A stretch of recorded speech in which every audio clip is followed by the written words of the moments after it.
I'm going to just prep up my post-workout drink now and show you exactly what I put in there and what type of post-workout shake I have.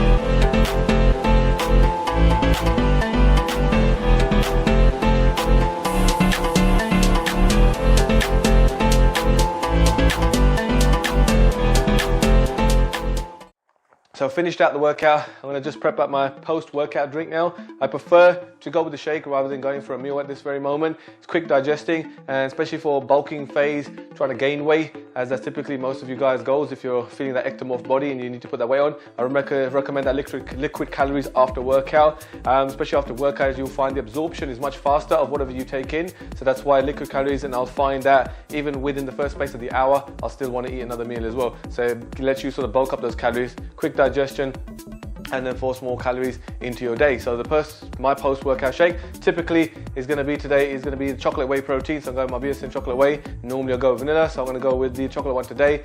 So let's do it. I've got all the ingredients in front of me. If you haven't got NutriBullet, I definitely recommend.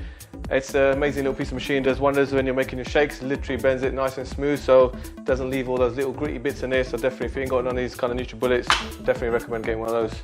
I'm going to start with a bit of ice in there first. Need that. It needs to be chilled, otherwise, well, I find it particularly horrible to drink if it's not nice and chilled.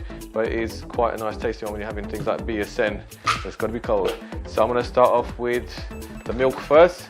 So I don't like to go with too much milk. That's one of the things I don't really recommend. So about 100 ml of milk, and the rest usually when you're drinking your shakes, trying to go for water. That's going to be the best sort of digesting for your stomach as well. Then go for milk. Not everyone's great with it, so I don't find myself good with it. So I'm going to stick with water. And then we're going to go in. Actually got a banana already that was from before. So let's go with half. Only half because I'm going to be going in with some peanut butter. Well, today I've actually got almond butter.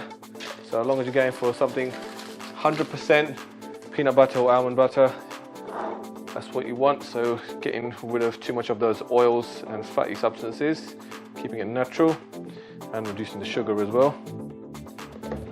So I'll just go for roughly a heaped teaspoon is enough. If you want to add a little bit more fat, you can go with another spoon. Or you can just, sometimes what I'll do is throw in some spoon of chia seeds, or maybe just some walnuts in there. Today, just going with just the almond butter.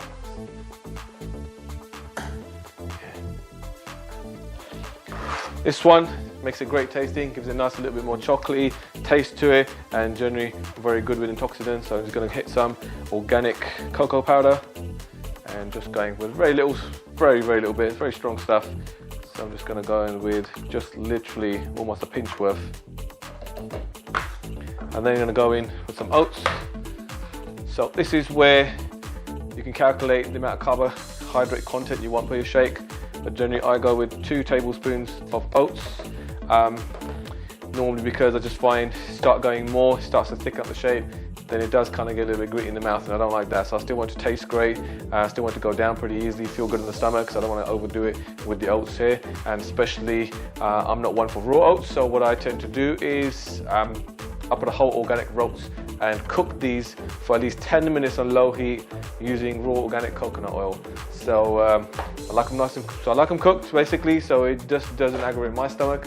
Some of you might find it pretty easy just to go raw oats and mix them straight in without cooking, but also I think it adds a little bit more good quality fats to it. Just the fact that 2 tablespoons of these, it's got some coconut oil in there as well, so hitting those fats, extra fats into the shake as well. And yeah, lastly we're going to go with the protein powder. So I'm going to go with 1 scoop of chocolate whey protein. So that's about 3/4, just a little bit more. And that's it. Give this one a good blend.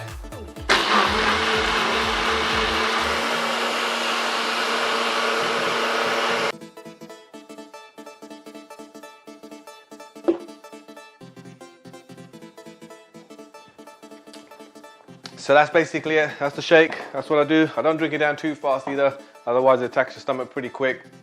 start to feel a bit bloated. So take your time with it. Can be pretty heavy, so you want to take your time, about 10-15 minutes to drink it down. So don't go too fast with it. Just treat it just like you would when you're eating your meals. Still, all those liquid calories can go down faster, but it's still, body needs to digest those calories in. That's it for this video. Hope this helps you out. So making one of your post-protein shakes, trying out how to pack it in and making sure you make them great tasting as well. That's very important, so you can sustain it. Otherwise, protein shakes alone can get pretty disgusting. After a while, you tend to put off and looking for alternatives. So make sure that you can use those powders, utilize it in the right way, and make sure your protein shakes are great tasting, so you can sustain it long term. So that's it for today. Don't forget to check out the other videos on my YouTube channel, and make sure you subscribe. Click the like button if you like this video. And I'll see you in the next video, guys. And don't forget, keep working out, stay strong.